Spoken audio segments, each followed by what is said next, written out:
You've taken the painkillers, haven't you? So you shouldn't be in pain anymore, right? Then, go ahead and vacuum. My husband's gaze was directed at the package of painkillers I had just swallowed. Just wait a little until the medicine takes effect. I'll get it done properly, I told him, to which he stood up with a conspicuous sigh. I'm not saying I want to switch house chores with him, he could at least wait a bit. As I was trying to hold back my sigh, a strong shock ran through my back. Falling to the floor, I looked up to see my husband, rudely propping one foot up on the back of the sofa. The throbbing pain had me speechless. Could it be that he had just kicked me in the back? My husband laughed coldly at my plight. I don't care about your menstrual cramps appeals, just hurry up and vacuum. My name is Sally, 27 years old. I am an ordinary housewife, living with my husband, Jacob. The story of our encounter goes back to when I joined the company where Jacob was working. After graduating from university, I landed a job in sales. Until I was able to work on my own, Jacob was the one who guided me as my mentor. Jacob was a good-looking guy with short hair, and customers were attracted to his appearance. He also had a way with words that closed deals naturally. In sales, successful people are said to fall into two categories: those with extensive knowledge and information about what they're selling, who can leverage that into their pitch, and those who can make the customers want to sign a contract for them, personally. Jacob was definitely the latter. At first, all I had for Jacob, who was successful in sales, was admiration. But when I failed to secure a contract and was feeling down, Jacob reached out to me. Gradually, I was able to confide in him, and as we went out for meals and spent time together, I began to develop feelings for him. So when we started dating, I was so happy that I cried, and when he proposed, I was so overjoyed that I was literally jumping for joy. Life after marriage was filled with happiness. However, even I have things that can make me feel down. It's the fact that I've suffered from severe menstrual cramps since I was a student. At first, I was using relatively mild over-the-counter painkillers, but my body got used to taking the medication, and it became difficult to go about my daily life without stronger drugs. When we first started dating, Jacob would change his plans to accommodate my period, and he would rub my back when I was in pain and complaining. I thought this would continue even after we got married. But I was wrong. My monthly periods. Jacob was just sighing all the time, watching me struggle to do housework without taking medication. Damn!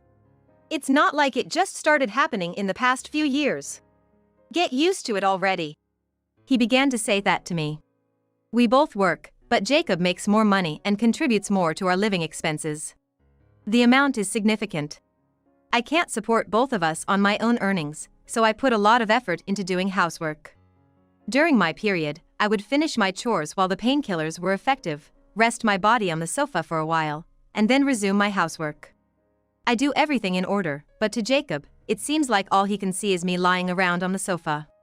No matter how much housework I do, there's never a single word of sympathy from Jacob. Then one day, we bought a new house. We had been living together in an apartment until then, but we bought a larger house so we could have a child someday. Jacob's parents are very sociable people who occasionally invite relatives for parties. Jacob must have thought this was a great opportunity to show off our new house, because he said we should invite the relatives to our house for the next party. Jacob, who has incredible initiative once he makes a decision, quickly contacted everyone with the date and time of the party, and immediately handed me a list of relatives who would be coming on the day. The list contained not only names but also ages, and detailed information about their food dislikes. I couldn't believe it when Jacob said to me in a grouchy tone that I should cater to everyone's tastes and he wouldn't forgive me if I bought ready-made food. The dislikes varied widely, and someone's favorite food was someone else's disliked food, so planning the menu was a struggle. After spending a few sleepless nights planning the menu, my period, which had been a little late, started. I took a painkiller, finished cleaning the room the day before, and decorated the room with flowers. I put out air fresheners and reviewed the flow of the next day's party in my head over and over again. And in the evening, I finished preparing for the next day's menu, and went to bed. Jacob was laughing loudly at the TV while enjoying his nightly drink when I was trying to finish the preparation taking painkillers. I remembered Jacob like that as I fell asleep in bed. Then, on the morning of the day, I woke up before Jacob, made breakfast, and while tidying up, I started cooking for the party. I kept moving my hands, staring at the clock over and over again. I arranged the finished dishes on the table and thoroughly checked the entrance, living room, and toilet. The effect of the painkiller was beginning to wear off, and I was gradually unable to bear the increasing pain. I sat down on the sofa. I wanted to just lie down on the sofa, but I had managed to do my hair and makeup well, and I didn't know when the relatives would arrive, so I just sat down. I turned my gaze to Jacob and saw him watching TV with a glass of liquor in his hand. Even though we have to greet all the relatives soon, he's already started drinking. I was about to say something, but the words wouldn't come out. Maybe he noticed my gaze, because Jacob turned and glared at me. "What's up? Are you trying to tell me not to drink this early?" "No, not really." "Oomph. I get nervous too, you know. Besides, you're sitting there on the sofa so casually, you must be done preparing, right?" Jacob put down his glass on the table and started walking towards me. His gaze made me feel strangely nervous, and I had a bad feeling about it. "It's getting ready, but my period started. I've taken painkillers, but they seem to be wearing off, so I'm taking a little break. I'll get better soon." At my words, Jacob sighed heavily and glared at me. "Don't play the victim because of a little stomachache. My mom never did such a thing." Just after he said that, I thought Jacob was circling behind me when suddenly I was kicked in the back and fell from the sofa to the floor. By the time I understood in my head that I had been kicked in the back, I was already on the floor. It seemed to take a long time to realize what had happened. Ignoring me, Jacob flopped down on the sofa and unbelievably began playing a game on his smartphone. I had no idea what was going on or what the situation was. But I knew one thing: Jacob was enjoying his game, laughing without a single word of apology. As I tried to get up and leave, Jacob suddenly fell to the floor. I quickly looked up to see why Jacob had fallen, and there was Jacob's father, my father-in-law, standing behind the sofa. My father-in-law looked quite angry, and I couldn't look away from him. "What's going on?" Jacob, not understanding the situation, seemed flustered as he checked the sofa. "Oh, Dad. Did you just push me?" While picking up his phone that fell on the floor with him, Jacob asked my father-in-law. "I didn't just push you, I shoved you." "Huh? Why would you?" "Hey, are you serious? What do you think you're doing, kicking someone in the back? Especially Jacob, she's your wife." Jacob seemed a little taken aback by my father-in-law's anger. "Well, you know, I was drinking and got a bit carried away." He tried to reply, but my father-in-law must have glared at him for trying to brush it off with such an excuse. "Don't blame it on the alcohol. No matter what, a man should never hit a woman." "What do you mean, no matter what?" "It's just a form of discipline." "Discipline?" "Yeah." She was taking a break on the sofa without even finishing preparing. I was teaching her that if she doesn't work, she doesn't rest. It's part of discipline, right, Sally? I had no idea how to respond to his sudden question. I had properly finished preparing and was just trying to rest a little on the sofa. I had done my duty, so maybe I should just tell the truth here. Seeing my dilemma, my father-in-law turned his gaze to me. "Sally, is what Jacob's saying true?" I found myself unable to respond to my father-in-law's question. If I told the truth now, with family soon arriving, Jacob might get mad and become sulky. That would be unfair to the relatives who had kindly gathered to see our new home. I was trying to adjust to Jacob's words when my father-in-law addressed me. "Sally, your silence speaks volumes, doesn't it?" "Sorry?" Confused by his words, I asked him to explain. "If Jacob was telling the truth, you could have confirmed it instantly. But you remained silent. Does that mean there's something, or everything, wrong in his account?" I felt like he had seen through me. I opened my mouth to tell the truth. "Everything's prepared.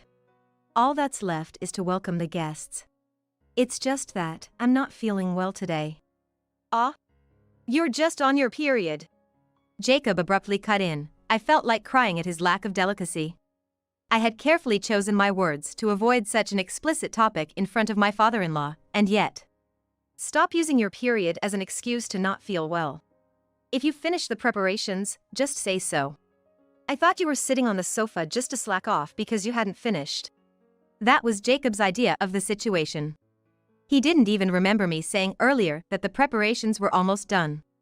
He hadn't noticed my hard work from the early morning, no, from yesterday, the preparations and the cooking. He hadn't noticed me taking pills to bear the pain and continue working. He had decided we would hold the gathering here and did nothing to help with the preparations or the cooking. And I did all of it, alone. Slowly, anger began to build within me. Listen to me. She's always been talking about how severe her menstrual cramps are, but she still can't get used to the pain. Every month when her period comes, this is what happens. Dad, my mom wasn't like this, right? It seems I made the right decision coming over early to help Sally, since you, an inconsiderate host, decided to put on this gathering. What? Inconsiderate? Me? Not Sally? That's you, Jacob. If you decided to host this here and cooperated with Sally, you would have known how hard she worked on the preparations, how much pain she's in. And instead, what did you do? Did you start drinking before everyone arrives? The one who was slacking off was you, Jacob. At my father-in-law's outburst, Jacob seemed to physically shrink back. I didn't want Jacob to regret this the way I do. I've tried to educate you with that in mind, but... My father-in-law pulled up a dining chair and sat down, heaving a deep sigh. Your mother, too, she suffered from severe menstrual cramps, like Sally. I, as a man, with absolutely no knowledge about menstruation, and it wasn't a time when information was as readily available as now.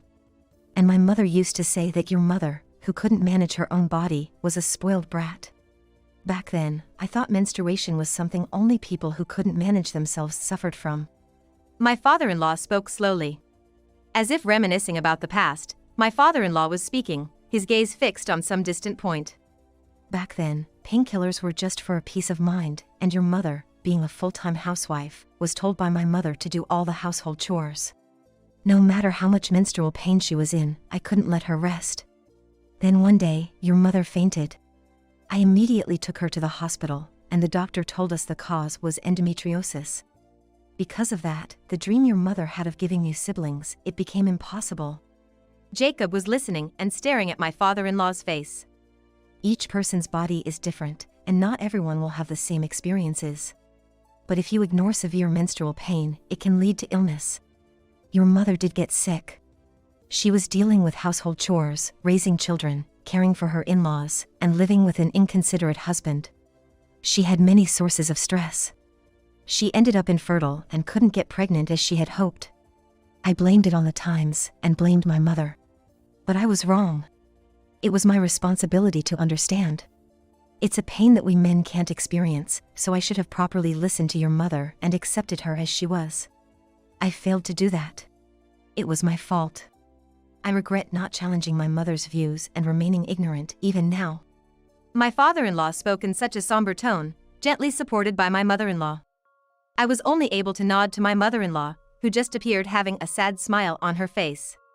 You did your best to understand me, didn't you? Despite your demanding job, you even helped out with household chores. And to think that you cut ties with your own parents for me. My mother-in-law looked at my father-in-law with kind eyes. Of course I did. I didn't want to burden you any more than I already had. I wanted the three of us to live happily. So, that's why I did what I did. But, cutting ties with my parents was a big decision. I wanted to avoid having to make such big decisions. That's why I've always tried to teach you, Jacob, hoping that you wouldn't make the same mistakes as I did. But it seems that I wasn't able to convey that to you at all. Unable to bear the heavy atmosphere, Jacob interjected with a conspicuously upbeat tone. Hey, don't you think you're being a bit too dramatic, Dad? In my memory, sure, there were times when Mom was really unwell and had to lie down, but I don't remember her ever having to lay down because of something as minor as her period. Is this some kind of nostalgia bias? Are you maybe just assuming it was harder than it really was? My mother-in-law's hand, which was resting on my father-in-law's shoulder, quivered slightly. With a gentle pat on her hand, my father-in-law shot Jacob a stern look. You just forgot. Of course, as a mother, they'd want their child from worrying. She tried her best not to let you see. But if it were just a matter of gritting your teeth and bearing it, it wouldn't be a disease. Your mother did have to lay down because she was suffering from period pain. I remember you coming home from school and saying that she was asleep again. I remember having a frank discussion with you about it. She wasn't just skipping out on responsibilities, she had no choice but to lay down because she was unwell. It seems you didn't even notice that. You weren't looking at Sally, and you weren't looking at your mother either. Upon hearing Jacob's, no, their son's words, my father-in-law was visibly disheartened. I was at a loss for words, unsure of what to say or whether it was even appropriate to interrupt the tension. Just then, someone knocked at the door. Looking at the clock, it was 5 minutes before the time we had agreed upon, and as I clutched my aching stomach, I hastily answered someone. As expected, it was a relative. I quickly replied and dashed to the front door. Upon opening the door, all of our relatives were there, holding a bouquet of flowers arranged as a housewarming gift. I thanked them, laid out guest slippers for them, and led them politely into the living room. When all the relatives entered the living room, the atmosphere was still tense between Jacob and my in-laws. The relatives exchanged glances with each other. "What's going on here?" One of the relatives asked my father-in-law. "Thanks for coming to Jacob's housewarming party. We were just in the middle of a little argument, so I apologize for the tense atmosphere." What? Does arguing always result in such a mess of the sofas and cushions? Well, Jacob here thought Sally was just slacking off when she was actually resting on the sofa because she wasn't feeling well. He pushed her off the sofa, so I was scolding him. At my father-in-law's words, all the relatives' faces turned to disbelief, and a younger-looking woman among them came over to me. "Are you okay? You must be tired from all the preparations." When asked, I shook my head a few times. "No, it's just that. I'm having really bad menstrual cramps." "Just? What are you saying? Even workplaces have menstrual leave, you know? I've used it myself. The intensity varies from person to person, but if it's really bad, you can apply for leave at work. What does it mean that you can't rest at home?" She said this and turned her face towards Jacob with momentum. What is it?" Intimidated, Jacob was met with cold stares from both his parents and all the relatives. Unable to stand their gaze, Jacob dashed from the room to his own room. Even though Jacob was gone, neither his parents nor any of the relatives went after him. It seems the relatives were aware of my mother-in-law's condition and even the men showed understanding, which was a relief. Immediately, my father-in-law and my mother-in-law came to me and apologized over and over for their inadequate son, while the relatives admired the newly built house and praised the home-cooked meal I had prepared. There wasn't a single person who blamed me. Everyone was moved by the meal I had served, and I received a lot of praise. In addition to feeling a bit happy, the effect of the painkillers started kicking in and I enjoyed participating in the gathering. After a while, I received an email from Jacob. It said he was frustrated that he couldn't enjoy this event because of me, and how unfair it was that he was the one in the doghouse with the family, with no one on his side. The fact that he chose to email rather than talking upset me. As I was pondering what to reply, my mother-in-law peeked at my smartphone. Upon seeing the contents of the message, my mother-in-law stood up immediately. My father-in-law, seeing this, asked her what's going on and my mother-in-law snatched the smartphone from me and handed it to him. As my father-in-law read the message, he also stood up abruptly. "He still doesn't understand anything. We need to take him back and retrain him from scratch." It was an unexpected turn of events, but my in-laws seemed serious. Soon, the relatives also started saying that they should retrain him, and it seemed like they were completely on board with the idea. After a while, as the relatives left one after another, my mother-in-law headed to Jacob's room and dragged him out.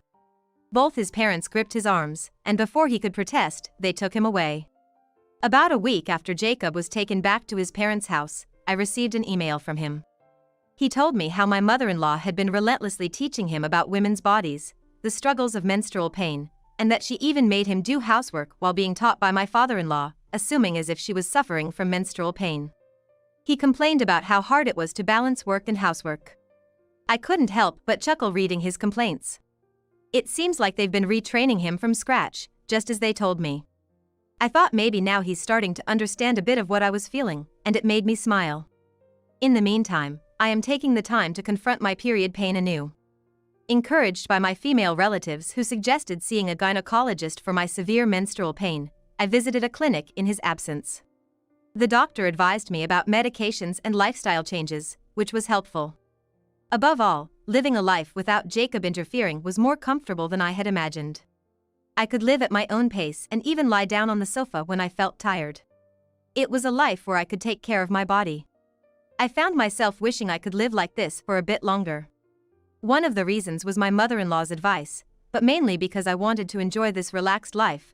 I didn't reply to any of Jacob's emails. A few weeks later, he returned to our home with my in-laws. My in-laws sat Jacob down at the dining table and pulled out a business card. It was a contact number of a lawyer, and I was shocked, thinking we were getting divorced right here and now. I was slightly overwhelmed, but my father-in-law spoke up quietly. "Sally, if he ever behaves in an unacceptable manner towards you again, feel free to contact this person for divorce." The look in my father-in-law's eyes was serious, and so was Jacob's. During the time we were apart, it seems Jacob had quite a serious talk with my in-laws and promised to change his behavior. Since then, Jacob has kept his promise without breaking it, no longer acting arrogantly, and even willingly doing the housework, especially when I'm having a hard time with my period. His comments belittling my period and its pain have also gradually disappeared. Finally, I was able to settle into a calm life with Jacob, which was a great relief for me. From now on, I plan to live sensibly, taking good care of my body and maintaining my health.